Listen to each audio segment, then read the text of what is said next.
Hello mga katendera! So good morning sa inyong lahat. So ayan, andito po ako sa Catbalogan City or Catbalogan Samar. So dito sa bilihan ng mga gamis. So bibili po tayo ng mga gamis. Ayan, hello mga ngayong kasari, araw. good afternoon and kumusta po kayong lahat? So welcome ulit dito sa ating YouTube channel and welcome ulit dito sa ating sari-sari store. Medyo namamaos yung boses ko. Malamig kasi yung panahon ngayon kaya medyo namamaos ako.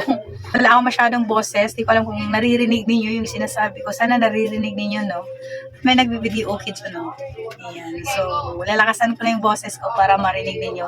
So kumusta kayo mga katendera and mga kasari? Medyo matagal din akong nawala, medyo matagal akong hindi nakapag-upload dito sa ating YouTube channel. Hindi tayo nakakapag-video dito sa tindahan kasi ilang araw din kami nawala dito sa tindahan. So nag-close din po kami ng ilang araw. Kaya wala akong update at na-busy po tayo. So ngayon, balik ulit ako sa pagtitinda. So update ko ulit kayo dito sa tindahan natin. And ayan, may mga ano pala ako dumating ngayon ng mga sibuyas. Andito sa likod ko, ayan, sibuyas at saka bawang. So mamaya pagkatapos ng vlog ko na to, lilinisan ko yung bawang namin at saka sibuyas. Di ako sure kung ma-vlog ko pa yung paglilinis natin ng sibuyas at bawang. So ngayon, may nabili pala ako ng mga gamis ulit. Kasi ngayon ay may pasok na naman, di ba? Okay guys, so ito yung ipapakita ko sa inyo. Ito yung i-share ko yung nabili ko na mga gamis. Yung 2.5 kilos na mga gamis. So, yung mga nakaraan ko na mga in-upload, di ba nag-upload na ako ng mga gamis kasi nagtitinda ako ng gamis dito sa tindahan. 2.5 kilos yung binibili ko. So dito sa Catbalogan kasi meron mga gamis na 2.5 kilos. Kaya doon na lang ako bibili kasi inano ko na din yun sa Shopee. Tumingin na rin ako sa Shopee, kaya lang mahal din naman pala sa Shopee kasi may shipping fee pa. So, sa Catbalogan na lang ako bumili kasi pumunta naman ako doon sa Catbalogan. Catbalogan ay 350 kasi yung gamit nila doon ay 360 tapos sinawaran ko na lang ng 350 kasi sa ibang tindahan ako bumili kasi walang stock. Sa may pier, sa Pier O, no, walang stock kasi doon ay 340 lang ang kanilang gamis. So doon ako bumili sa isa na binibilang ko ng gamis. 350 naman ang gamis doon sa kanila. Tapos malayo din, mamamasahe ka pa, pero okay lang yun, at least may stock kaysa naman sa wala kang stock. Gura na ako kahit 350, kahit namasahe pa ako papunta doon, gura na para may stock lang ako dito sa tindahan kasi naman yung mga tumor namin ay matagal nang naghahanap ng mga gamis. So bumili din ako ng gamis na ayan yung ganito, yung gummy belt. Diba ito? So binili ko ang tatlo ito na binili ko, yung isa andun naka-display na sa tindahan, ayan. Andun na yan. O, doon ko yung dinidisplay. Ayan, yung gummy na ganito. Tapos yung isa andun sa estante kasi ito yung isa ay mamaya kukunin niya. So, ang bili ko nito sa Catbalogan ay mura lang din. 280 lang ang isang ganito sa Catbalogan. Buti na lang meron doon sa Catbalogan nagbebenta ng mga ganito na medyo parang same lang yung price. Pag ikaw ay nasa Luzon banda ba, parang nasa Shopee lang 280 din ang kanilang ito, ganito. Kalita. Ano? Super mo 1/4. Ayan, okay, balik tayo kasi may bumili ng mga pang-sahog, pang-luto.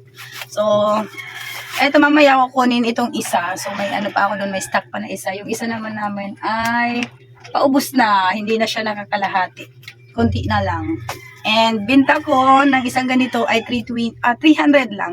Kasi bili ko nito ay 280. Tapos bibenta ko na lang 300 kasi may nag-order sa akin na ganito. Hindi naman ako nag-i-stock ng ganito dito sa tindahan kasi ang mahal niya. Wala masyado bibili sa akin. Hindi naman ako nag-pack nito. Isang ganyan lang. Ibumili sa akin kaya binigay ko na lang sa kanya ng 300. So, kumatong lang ako ng 20 pesos. So, pwede na yun. Para naman ay may kita din yung magtitinda ng gummy belt.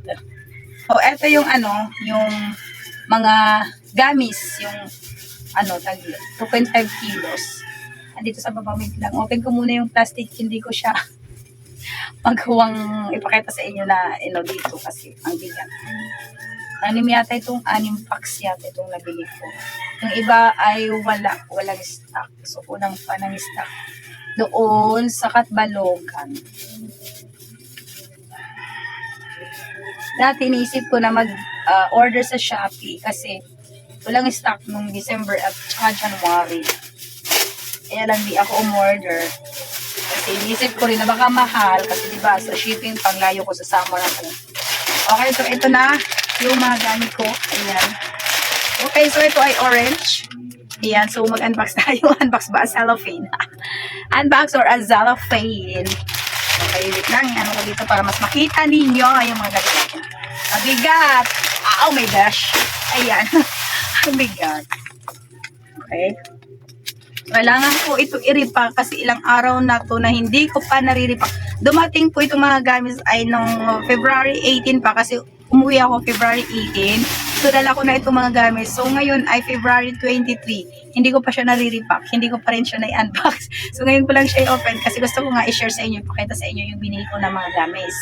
Tapos mamaya i-repack ko kasi may nagtatanong na ng mga gamit dito sa tindahan. And ito, orange. Ayan, orange flavor or orange yung design niya. Ayan. At ito naman ay watermelon. Ayan, watermelon. Ayan.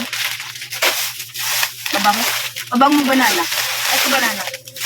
Ayan, so ito banana. Ayan, iba yung kulay. Ayan, banana. Pinipili ko lang yung mga magaganda yung kulay niya, yung mga tingkad. Kasi yung iba parang hindi maganda yung kulay, kaya hindi na ako bumibili.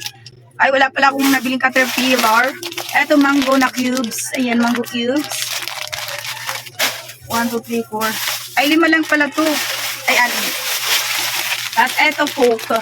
Yung dami na Coke. Ayan. Dami Coke. And yung last. Ayan. Dami na, ano to, strips. Ayan, hindi ko alam, strips yata ang tawag dito. So, ito ay, ngayon lang ako magtitinda ng ganitong gamit. So, try natin. Parang ang bango niya. Ayan, o. So, 6 lang. 6 yung nabili natin na gamit. So, ngayon iriripa ko siya. Kasi kailangan ko maripa ngayon kasi mamaya may bibili ng gamis. Kahit 2 pack lang muna yung ating iriripak ngayon. Para may ma-display lang ako, tapos may maibigay lang ako sa customer ko mamaya. Tapos wait, andun yung ano, yung mga tupper, yung mga tupper na ginagamit ko. Ayan, kunin ko lang. So, dito ko yung iriripak. Ayan, may mga tupper dito. So, dito ko siya iriripak. Ayan. Tapos, ang ripak ko ay 55 peraso at ang benta ko naman ay 50 pesos. Ayan. Tapos mamaya yung iba, iriripak ko sa, ano na lang, sa plastic na lang para mas malaki ang kanilang tubo. Kasi yung iba ayaw nila ng may tupper. Gusto nila yung walang tupper lang, yung nasa plastic lang na, ano, na gamis. So, ngayon, ito lang muna yung gagawin ko para mas mabilis ang pagre-repack. Kasi kung i-repack ko siya doon sa plastic, so matatagalan ako kasi kailangan ko pa siya i-seal, di ba? So dito mabilis na, magbibilang ka lang tapos takpan mo lang, so okay na, pwede mo na siya, pwede ko na ibenta mamaya. So tara, samahan niyo ako, magre-repack tayo ng gamis. So dito na ako magre-repack sa tindahan ng gamis para mas mabilis. Dito na, hindi na ako kukuha pa ng lamesa. Dito na, kayang-kaya na yan. So yun mga kasari, so magre-repack na ako kaagad. Ayan, kumuha lang ako ng gloves para sa kamay ko. Para di na ako magugas ng kamay. Okay. So dito na lang ako magre-repack para mas matapos ko agad. Yun, dito na. Kasi kailangan ko na siya i-repack ngayon. So dito ko na lang ilalagay sa may upuan. Kailangan ko na siya ma-repack ngayon kasi ayan, may, may lilinisan. Sibuyas at saka bawang. So kailangan ko siya malinisan ngayon para ma-display ko mamaya. So kailangan ma-repack ko na. Kahit 2 pack ng gamis lang yung i-repack ko ngayon. So okay na yun. Para may maibigay ako sa customer ko. Kasi yung customer ko, ano yun, ilang araw na yun nagtatanong ng gamis. So ito, after na may i-repack ko din yan. Okay guys, so yun. Bili ko nito, ayan, bili ko nito ay 65. So 10 ang laman yan. Ano to, 500, okay. Ayan, Calypso pack, 500 ml siya. Microwave safe container. Ayan. Watermelon muna yung inuna ko kasi watermelon yung gusto niya. Maganda itong watermelon. Mas maganda itong watermelon na ganito. Kasi malambot. Yung isang watermelon matigas. Ito malambot siya. Yung isa kasi matingkad yung green niya, yung isa. Pero matigas. Ito maganda, malambot. Qualified. Baka maano ako, malito.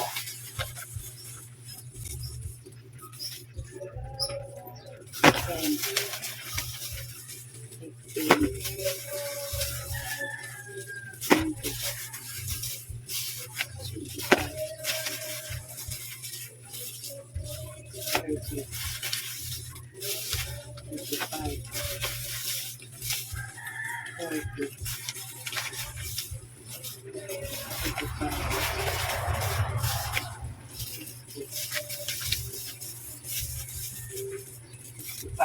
So, ito 55 na.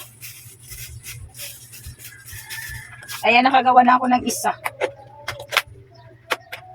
Ayan, may gawa na ako. Ayan, isa. 55. So, gawa ulit tayo ng isa. So, tapusin ko muna itong mga kasali, no? Itong aking niliripag. Tapos mamaya balik ako pag natapos ko na mairipag itong lahat na mga gamis. So, 2 pack lang yung aking riripakin ngayong hapon.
Ayun mga kasari, so natapos ko na itong watermelon na gamit. So, ang nagawa ko ay ito. Ayan, 9 na ganito, tapos may sobra na 38 peraso. So, ang benta ko nito ay 50 pesos. So, 50 pesos times 9, pumapatak ng 450. Ang nagawa ko, yung 9 tube. Tapos, may 38. So, 488 yung magiging benta ko pag naubos ko itong lahat na watermelon na gummy. So, less natin, ang puhunan ko ay 350, ang isang 2.5 kilos na gummy. So, less natin ng 350, so 138, tapos gumamit ako ng, ayan, itong topper na to, ang bili ko nito ay 65, ang isang pack, 10 peraso ang laman, so less ko yung 65. So, ito yung magiging net ko dito sa naripa ko na gummy, 73 pesos. So, ang tubo ko dito sa isang pack na to ay 73 pesos. So, 9 lang yung nagawa ko, hindi ko siya nagawa ng 10. Kasi may mga gummy na nagagawa ko ng 10 tube. So, pag nagawa mo ng 10 tube, mas maganda kasi mas dagdag ka ng 50 pesos. So, ito, 73 lang ang tubo ko dito sa watermelon. So, mamaya re-repack ko ulit yung isa pa. So, 2 lang yung i-repack ko ngayon, tapos mamaya, bukas na lang yung iba. So, next na i-repack ko itong, ano ba yung next natin?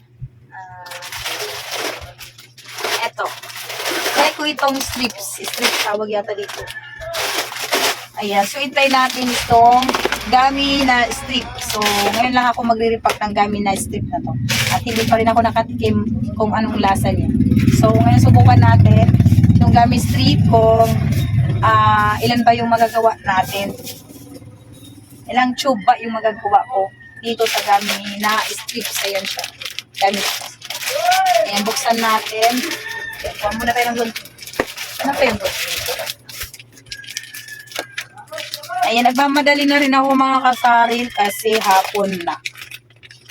Nag-uumpisa na yung ng bilihan. Kaya dito na ako dito na lang ako mag-repack para mas mabilis.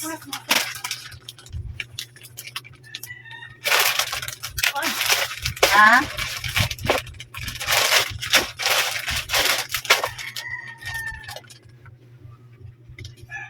Ayan, try ko kung masarap. Kasari mga tindera, masarap siya, tinikman ko siya. Masarap. Masarap yung flavor. Natatawa ako kasi may bumili ng sibuyas at saka bumili siya ng sibuyas at bumili siya ng sampalok. Akala ko nung sampalok, binigyan ko siya ng sampalok na candy. Yung pala, sinigang sa sampalok. Tawa ako dun. Okay, so repack ulit tayo. Okay, so ito okay na. So pwede ko na siya i-display. Saan ko ba ito di-display? Wala akong nalagayan. Wait lang, display ko muna. Okay, so nilagay ko muna doon yung mga gamit na ayan. Ayan doon. Yan, okay, yung mga watermelon. So mamaya, ngayon repack tayo dito. So ito lang, dalawa lang muna yung re-repackin ko kasi hindi na natin kaya. Di ko na kaya yung oras.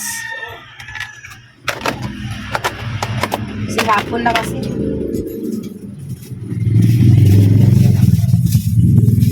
Okay. First time ko mag-repack ng ganitong klase na gamit. Itong strips. Ayan. First time ko i-repack. Hindi ko alam kung magkano yung magagawa natin. So, ngayon, try natin. Masarap siya.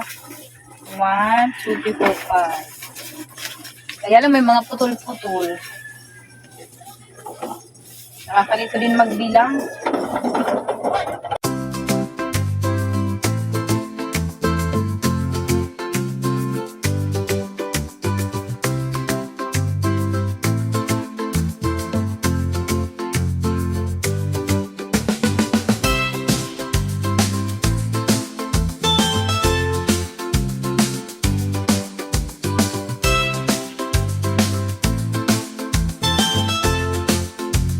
Ayan, konti lang yung 55.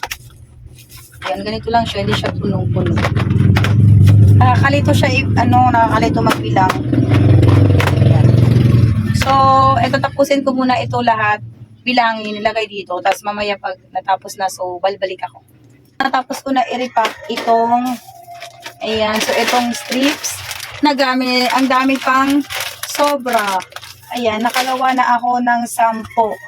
Ayan, maliit kasi siya. So, 10 tube or 10 tupper yung nagawa ko. So, eto, ang dami-dami pang sobra. Ayan. So, ito, pang retail ko na lang. Di ko alam kung ilang peraso to. Hindi ko na siya binilang. Gusto ko sana dagdagan siya ng tagli-5. Kasi maliit talaga siya. Ayan, sobrang maliit itong strips na to. Ayan, maliit siya. Ayan, pinili ko na lang yung mga malalaki. Yun ang nilagay ko dito. Ayan, yung medyo malaki naman. Kasi ang liit. Yung iba hindi ko na pili. Yung una kong na repack. So, malaki yung, ayan, kita dito. Pag ikaw ay bumili ng isang pack na ganito, tapos i-retail mo lang siya, piso isa. So, ang laki ng kita mo. Kasi dito nga, may kita na ako dito na 85 pesos. Pag ito nabenta ko ay 500, less ko lang ang 350 and yung topper na 65. So, may kita pa rin ako dito na 85 pesos sa pag ganito yung i-repack ko. Tapos dito, ayan, may tubo pa rin ako na, ayan, ang laki ng tubo ko. Di ko alam, siguro aabot pa to ng 100 pesos. Kasi ang dami niya. Ayan, so, tumunog na yung namin, parang orasan. So, alasing ko na yan. Medyo maingay. So, mamaya ako magsasalita. Hintayin ko muna na matapos yan.